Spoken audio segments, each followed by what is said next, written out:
75% do PIB brasileiro é judicialização de questões tributárias, né? E muitas terminam no Supremo Tribunal Federal porque isso foi constitucionalizado, de certa forma, né?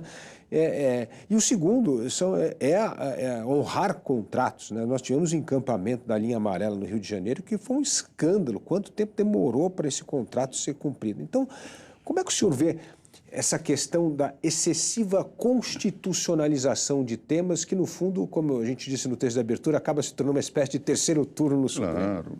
Não, isso é um verdadeiro absurdo. Isso, por exemplo, a questão americana, a Suprema Corte americana, eles decidem uns 200 casos por ano. Exatamente. Aqui nós temos isso, às vezes, em uma semana, com as sessões virtuais, com as sessões semelhantes de processos, esse julgamento por parte da Suprema Corte, que são em torno eles recebem, às vezes tem 100 mil processos em andamento, quando nos Estados Unidos você tem 200. Por quê? Porque lá só se discute temas realmente constitucionais, certo, que nós discutimos tudo.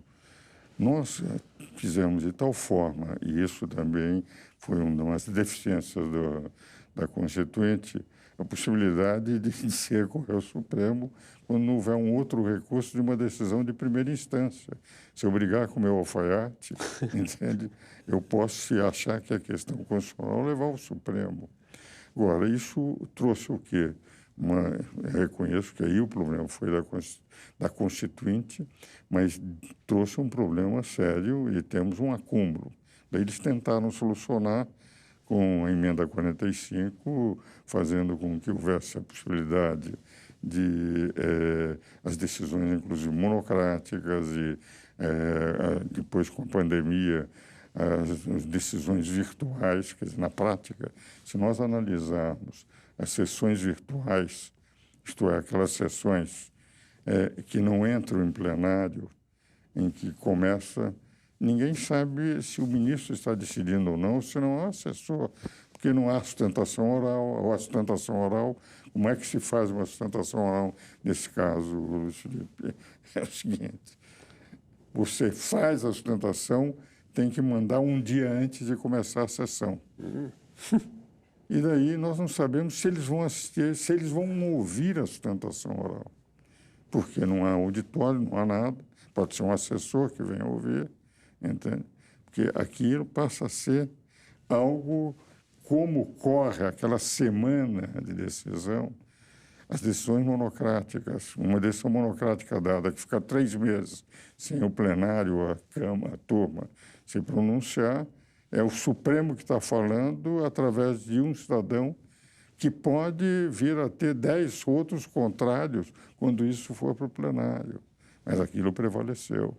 E nós passamos a ter uma profunda distorção com o Supremo sendo, ao mesmo tempo, uma Corte Constitucional, uma Corte última, quarta instância de qualquer processo e, ao mesmo tempo, com os ministros hoje assumindo que poderiam adotar esta linha da jurisprudência constitucional, de interferência nos outros poderes, e eles partem do princípio. Como nós interpretamos a Constituição, se o Legislativo decidiu sobre um princípio constitucional de uma forma que nós achamos que não está de acordo, nós vamos decidir de forma diferente. Eu vou dar-lhe um exemplo, que é mais simples para que o telespectador compreenda. Princípio da dignidade humana. É um princípio constitucional. Dignidade humana, eu tenho os eleitores, que são os soberanos na democracia. O artigo 1º da Constituição declara que o verdadeiro poder numa democracia é do povo. Deputados, senadores, presidentes são representantes do povo. Os ministros são representantes de um poder técnico, não representam o povo. Agora, esses elegem e têm o princípio da dignidade humana. Pego, por exemplo, aborto. Aborto, eu posso defender tanto o direito à vida do nascituro como o direito da mulher. Todos os dois usam a mesma expressão, que é um princípio de dignidade humana. Se é um princípio de dignidade humana e são tão opostos, um de direito de matar, a criança no ventre materno. O outro dizer que é o direito da mulher e o direito nascituro de viver, porque é um ser humano. Como é que se soluciona um problema de princípios cuja generalidade precisa de legislação infraconstitucional? É o poder legislativo. O povo elege e aqueles que estão lá interpretam e fazem a lei a respeito. Questão de aborto. Há torno de uns 40 projetos de lei para regular a punição ou não, a descriminalização ou não. Se estão no legislativo para interpretar, e o legislativo ainda hoje não interpretou, é porque sente como é que o eleitorado, como é que está pensando, mas é matéria típica do legislativo que vai interpretar de acordo com a vontade do povo. Vem o Supremo e declara o seguinte: apesar de haver 40 processos, apesar da lei dizer, no artigo 198, que há só 2 casos de descriminalização, o aborto por estupro ou terapêutico, nós vamos discutir agora se pode haver um aborto a partir do 3º mês. O que vale dizer, aquilo que é função típica do Poder Legislativo, que é quem interpreta o princípio geral de acordo com a vontade do povo, o Supremo, que, aliás, é eleito por um homem só, que é o presidente da República, escolhe quem ele quiser, vai dizer o seguinte: eu posso interpretar este princípio geral de uma forma diferente do que está na lei. Vamos admitir que eles admitam nessa decisão que sejam de 3 meses, eles legislam mudando o artigo 198 do Código Penal. Passam a interpretar um princípio geral não de acordo com a vontade do povo, que é aquela daqueles 150 milhões de eleitores que elegeram, mas segundo a vontade de 11 pessoas que entendem.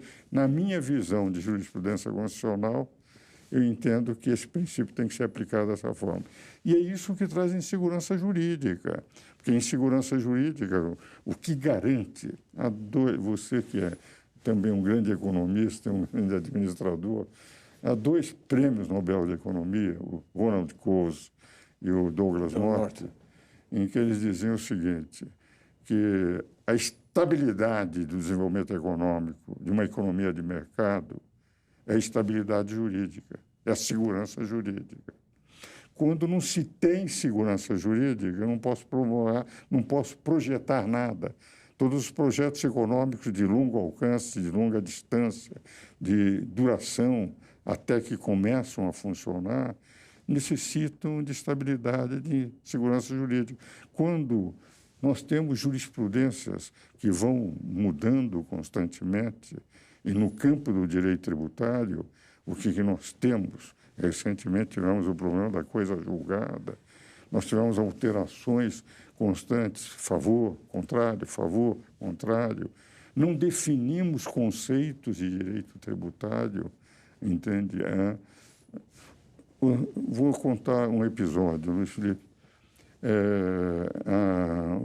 Uns 6 ou 7 anos atrás, eu participei de uma banca de doutoramento na USP com um ministro supremo, que era o ministro Gilmar Mendes, com um ministro aposentado supremo, ministro Carlos Grau, um professor do Rio Grande do Sul, Humberto Ávila, um professor da própria USP, Paulo Aires, e eu.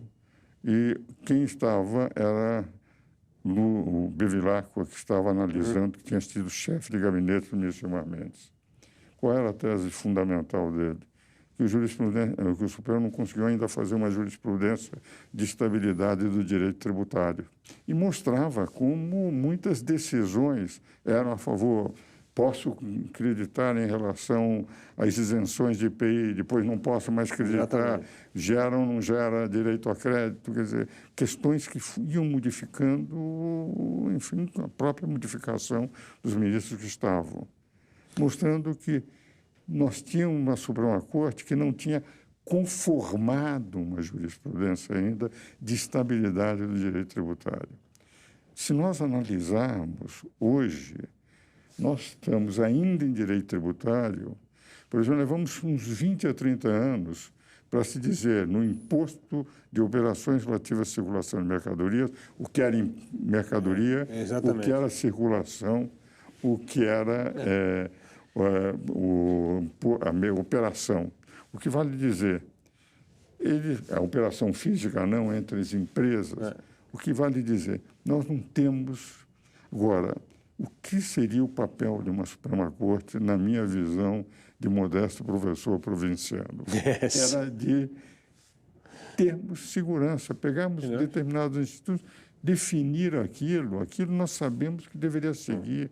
O direito inglês, que foi formado a partir da Commonwealth, da Common Law, o que, na verdade, definiam, os costumes eram apresentados ainda hoje nos Estados Unidos, decisões são dadas com jurisprudência, às vezes, de 100 anos, e nós não temos, porque há uma espécie de ida com o sabor dos ventos, não é? Isso, evidentemente, traz, independente da qualidade de cada ministro. Sim. Mas se não há uma conformação e admitir uma jurisprudência constitucional de uma mudança constante a partir de princípios gerais, nós temos uma instabilidade permanente no direito, o que dá uma instabilidade no comércio, na economia, na vida individual de cada cidadão e hoje atingindo, inclusive, a liberdade de expressão. Muitas pessoas têm receio de expor, de serem mais interpretados em função da interpretação que deram. Aliás,